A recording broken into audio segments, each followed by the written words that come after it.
প্রিয় শিক্ষার্থী বন্ধুরা, তোমাদের যাদের 7 তারিখে পরীক্ষা আছে আইসিটি, তাদের এই জন্য এই শর্ট সিলেবাসটি, অর্থাৎ হলো এই 2 দিনে তোমরা ভাবতেছো যে আমি কোন টপিক বাদ দিয়ে কোনটা পড়বো বা কোনটা আসবে না আসবে, এটা যারা নিয়ে দ্বিধাদ্বন্দ্ব আছো অথবা যারা এখনও আইসিটি বইটি খুলে দেখো না, তারা পরীক্ষা দেবা কিন্তু এখনও কোনো টপিক পড়োনি, তাদের জন্য এই সিলেবাসটি। এই সিলেবাসটি যদি পড়ো, অবশ্যই তোমাদের 5টি সিকিউ প্রশ্নের উত্তর দিতে পারবা।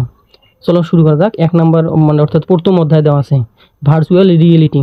ভার্চুয়াল রিয়েলিটি থেকে পড়বা ভার্চুয়াল রিয়েলিটি কী, ভার্চুয়াল রিয়েলিটির প্রয়োজনীয় উপাদানসমূহ কী, অর্থাৎ ভার্চুয়াল রিয়েলিটির উপাদানসমূহ পড়তে হবে। ভার্চুয়াল রিয়েলিটির গুরুত্বপূর্ণ বিষয় দিয়ে পড়বা। প্রত্যেক জীবনে ভার্চুয়াল রিয়েলিটির প্রভাব, অর্থাৎ এটা খুব ইম্পর্টেন্ট। ভার্চুয়াল রিয়েলিটির মধ্যে প্রত্যেক জীবনে ভার্চুয়াল রিয়েলিটির প্রভাব, এটা ভালো করে দেখবা। আর ভার্চুয়াল রিয়েলিটির ইতিবাচক এবং নেতিবাচক প্রভাব। এখানে আমি প্রথম অধ্যায় থেকে একটু টপিকগুলো 5টা টপিক নিয়েছি, কারণ প্রথম অধ্যায় থেকে যদি থাকে সর্বনিম্ন 2টা প্রশ্ন থাকবে সর্বনিম্ন। প্রথম দ্বিতীয় মিলিয়ে দেখা যায় 3টে প্রশ্ন থাকবে সর্বনিম্ন। এজন্য এই প্রথম আর দ্বিতীয় অধ্যায়টুকু একটু বেশি করে পড়তে হবে। তার মধ্যে প্রথম অধ্যায়টা একটু বেশি, বাকি দেখো অধ্যায়গুলো আমি একদম শর্ট করে দিয়েছি। অর্থাৎ এখানে এই টপিকগুলো পড়লে ইনশাল্লাহ 5টি প্রশ্নের উত্তর তুমি দিতে পারো। তারপর আছে কি, দ্বিতীয় টপিকটা আছে কৃত্রিম বুদ্ধিমত্তা। এখন তোমার পড়তে হবে কৃত্রিম বুদ্ধিমত্তা কী, কৃত্রিম বুদ্ধিমত্তার ব্যবহার, মানব ও কৃত্রিম বুদ্ধিমত্তার মধ্যে পার্থক্য, অর্থাৎ মানুষ এবং কৃত্রিম বুদ্ধিমত্তার মধ্যে পার্থক্য পড়বা। তৃতীয় টপিকটা পড়বা হলো রোবোটিক্স বা রোবোটিক বিজ্ঞান। তাহলে রোবোটিক্স কী এটা পড়বা, রোবোটিক্সের ব্যবহার, আর হলো রোবোটিক্সের সুবিধা এবং অসুবিধা, এই দুটো পড়বা। আর চতুর্থ টপিক হচ্ছে ক্রায়ো সার্জারি। এখন পড়তে হবে ক্রায়ো সার্জারি কী, চিকিৎসা পদ্ধতি কী, অর্থাৎ ক্রায়ো সার্জারির যে চিকিৎসা পদ্ধতি সেটা পড়বা। আর ক্রায়ো সার্জারির সুবিধা এবং অসুবিধা ভালো করে পড়বা এতটুকু। তারপর হলো পঞ্চম যে টপিকটা আছে সেটা হলো বায়োমেট্রিক্স। তাহলে তোমার পড়তে হবে বায়োমেট্রিক্স কী, বায়োমেট্রিক্সের প্রকারভেদ এবং বায়োমেট্রিক্স কী কাজে ব্যবহার করা, জাস্ট এতটুকু পড়লে এখান থেকে তুমি প্রশ্ন অনায়াসে উত্তর দিতে পারবা। আর দ্বিতীয় অধ্যায় তোমার কী পড়তে হবে, দ্বিতীয় অধ্যায়ের মধ্যে তোমার পড়বে নেটওয়ার্ক টপোলজি আছে, এখানে পড়তে হবে যে নেটওয়ার্ক টপোলজি কী, নেটওয়ার্ক টপোলজির প্রকারভেদ, আর হলো এর সুবিধা অসুবিধা এতটুকু দেখবা। আর তারপর পড়বা হলো দ্বিতীয় টপিকটা তার ও কেবল মাধ্যম, অর্থাৎ হলো তার এবং কেবলের যে মাধ্যমটা আছে তার কেবল সম্পর্কে ভালো করে পড়বা।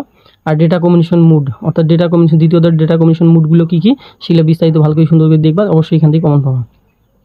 তৃতীয় অধ্যায় থেকে কী পড়বা, তৃতীয় অধ্যায় থেকে দেওয়া আছে সংখ্যা পদ্ধতি ও ডিজিটাল ডিভাইস। এটা আছে সংখ্যা পদ্ধতি ডিজিটাল ডিভাইসে কী কী পড়বা, জাস্ট এর দুটো বললে হবে যে টুয়াইসের পরিপূরক, যোগ ও বিয়োগ, অর্থাৎ হলো 2 যে অর্থাৎ টুয়াইস কমপ্লিমেন্ট যেটা আছে এ শুধু যোগ আর বিয়োগ কীভাবে করতে হয় এই জিনিসটা ভালো করে দেখলেই তোমরা প্রশ্নের উত্তর দিতে পারবা।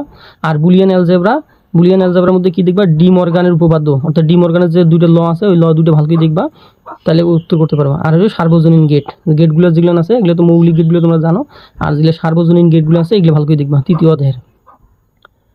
তারপরে চতুর্থ অধ্যায় দিয়ে কী পড়বা, চতুর্থ অধ্যায় হচ্ছে হলো তোমার ওয়েব ডিজাইন বা HTML।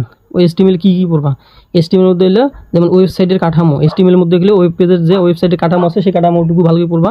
তারপরে হাইপার লিঙ্কগুলো দেখবা। আর টেবিল, সবচেয়ে ইম্পর্টেন্ট টেবিল, ওটা টেবিল দেওয়া থেকে টেবিল থেকে আমাদের কীভাবে ওয়েব পেজ ডিজাইন করতে হয় এটা দেখবা। টেবিল থেকে সবচেয়ে বেশি প্রশ্ন আসে এই সৃজনশীল, এজন্য টেবিলটা ভালো করে দেখবা। আর পঞ্চম অধ্যায় থেকে কী দেখবা, পঞ্চম অধ্যায় থেকে প্রোগ্রামিং ভাষা যেটা দেওয়া আছে এখানে হলো প্রোগ্রামিং ভাষা কী, কম্পাইলার ও ইন্টারপ্রেটার, অর্থাৎ কম্পাইলার অনুবাদ যে 2টা আছে কম্পাইলার ও ইন্টারপ্রেটার, এই 2টা ভালো করে দেখবা। আর বিভিন্ন প্রকার লুপ, অর্থাৎ হলো ফর লুপ থেকে হোয়াইল লুপ, হোয়াইল লুপ থেকে ফর লুপ, এই লুপগুলো আছে এগুলো দেখবা। আর সবচেয়ে ইম্পর্টেন্ট হচ্ছে টেবিল, অর্থাৎ টেবিল যে থাকে এগুলো, অর্থাৎ হলো টেবিল রোকে টেবিল, সারি এবং সারিকে রো, কলাম, এভাবে যে প্রশ্নগুলো থাকে, অর্থাৎ কলামকে কী করতে হয় সারিতে এবং সারিকে কলামে রূপান্তর করে, এইগুলো ভালো করে দেখবা অবশ্যই কনফার্ম। তবে এখানে তোমাদের বলে রাখি, তোমরা যারা পঞ্চম অধ্যায় থেকে একটু হার্ড কোশ্চেন হয়, যদি কমন না থাকে তাহলে তোমার পঞ্চম অধ্যায় করার দরকার নেই। তোমরা 1, 2, 3 এবং 4 নম্বর অধ্যায়গুলো ভালো করে দেখো, এটুকুর মধ্যে ইনশাআল্লাহ 5টি প্রশ্নের উত্তর অনায়াসে দিতে পারবা, এই জিনিসগুলো যদি আয়ত্তে থাকে।